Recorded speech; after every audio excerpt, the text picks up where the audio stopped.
Габдулла Тукай «Кишке теләк». Мин язам, шунда күрәм, лампам эчендә май кими. Алда кәгазьгә ташылар, күңлемә уйлар сыймый. Якты беткәнче языйм дип, сызгалыйм тиз-тиз генә. Кәгазь өстендә кала тик кәкре-бөкре эз генә. Нокталар да төртмимен, керсә ярар дип киртәгә. Мин үзем сызганы бик яхшы таныйм дип иртәгә. Күп тә үтмәстән утып, ялт-йолт итә һәм селкенә.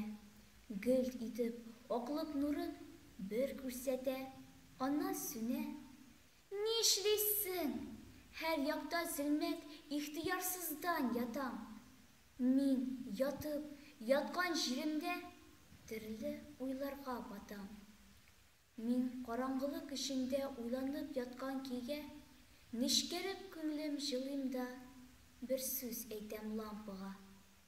Ни бәхет дим, иртәгә син кич тагын да янмасаң, бу ятыштан мин дә мәхшәр җитмичә кузгалмасам.